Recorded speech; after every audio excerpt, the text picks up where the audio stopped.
This is Jerome K. Jerome's 3 Men on the BUMMEL.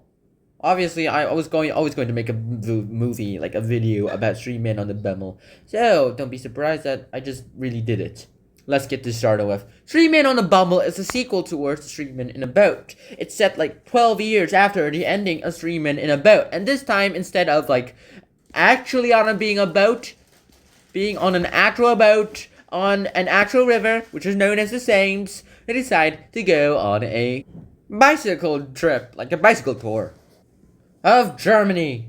I just realized that the frame's a little too small.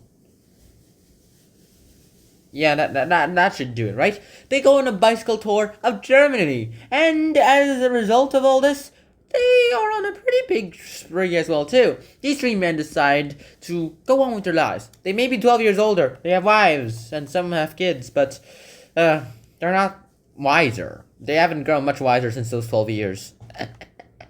Regardless, though, they were able to go ahead and do things. They were able to move on with their lives. But when they tried to go on this little trip and bicker with their wives about it, was like, why are you always going on those trips if you're little boys?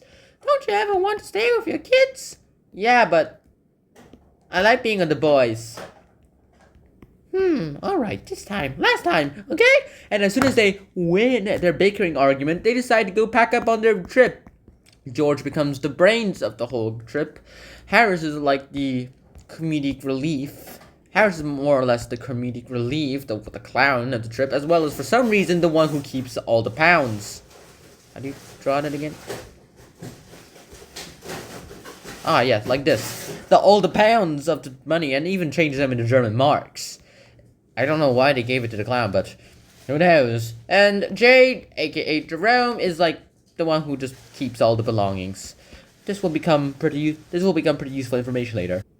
Other than that, they pack up on their journey and decide to go on. They go on their train, and this is the first mistake of what I thought was a bicycle ride. Apparently, a bicycle tour isn't riding a bicycle everywhere. Apparently, like the entire tour, apparently a bicycle tour is like, go to city between cities throughout a train, and then ride a bike around the city. Yeah, that's not exactly a bicycle ride, isn't it? Not exactly a bicycle tour, is it?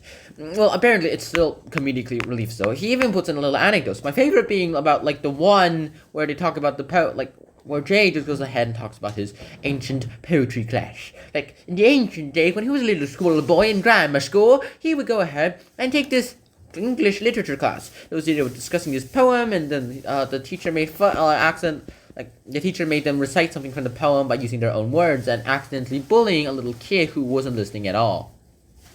Very interesting anecdote.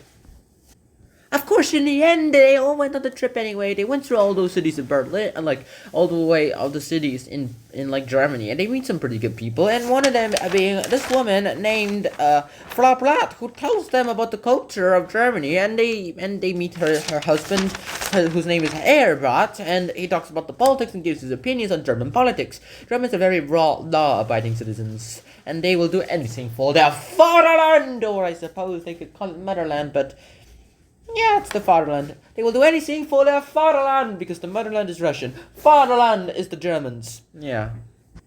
These 3 men would eventually go on ahead, buy things, and do some comedic relief as well, too. One of my favorites being one of the boys went ahead, tried to go buy a cushion, and he thought he spoke in German. I want that 20 mark cushion over there in the window. And it's like, you want a cushion? And we don't sell cushions? How dare you tell me you don't sell cushions? Look at that! There's one in the window. So you say you want a cushion, eh? Yes, I want a cushion. And well, they run away. They go back and get some girls, get another girl, and then the girl is all like, "You want a what? A cushion? Cushion? Okay.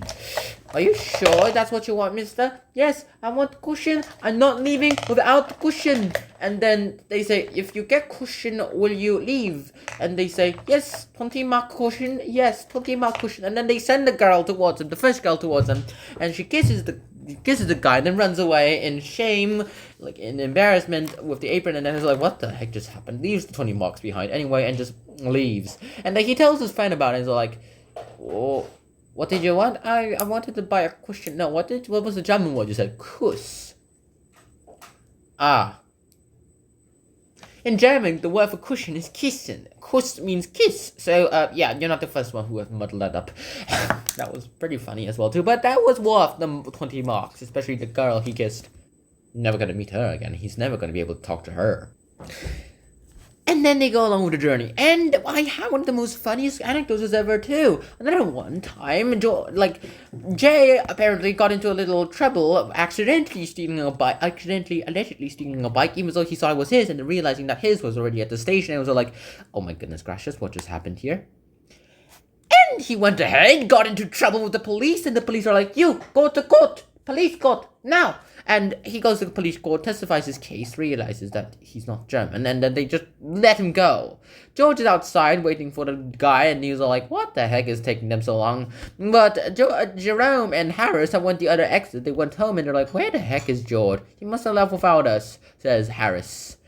So much brains for Harris. And he's like, yeah, probably true enough. And then they decide to go leave for the next city. And George is all waiting at the police court. He's like, what the heck is going on? Why is it taking them so long?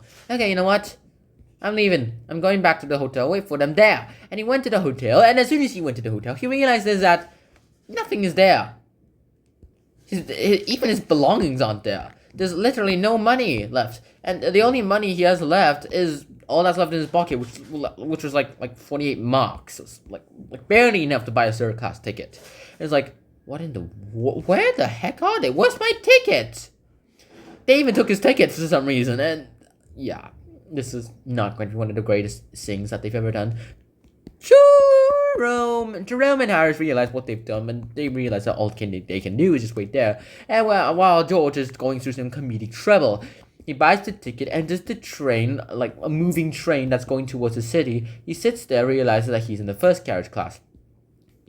And then the officers are like, give me ticket. There's not ticket for first class. Okay, I'll go to third class. There's no third class on this train. Then I'll go into the food stall. Hell no, we do not let any of these you English people into our food and contaminate it. Excuse me?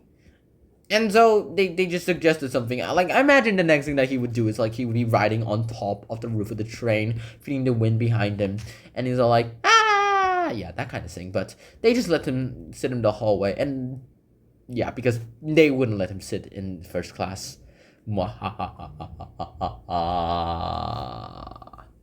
So in the end, of course, everything came out pretty much okay. Haven't you noticed that already, Mr. Jerome K. Jerome?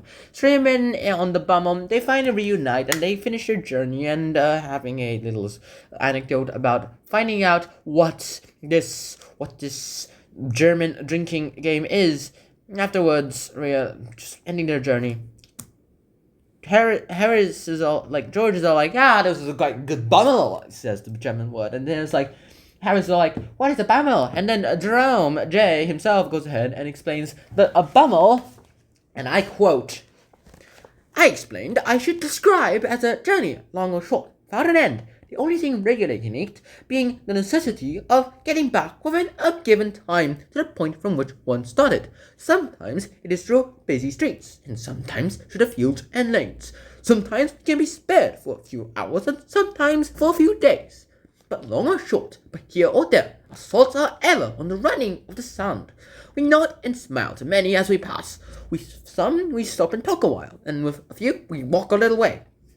We have been much interested, and often a little tired, but on the whole, have had a pleasant time, and are sorry when 'tis over.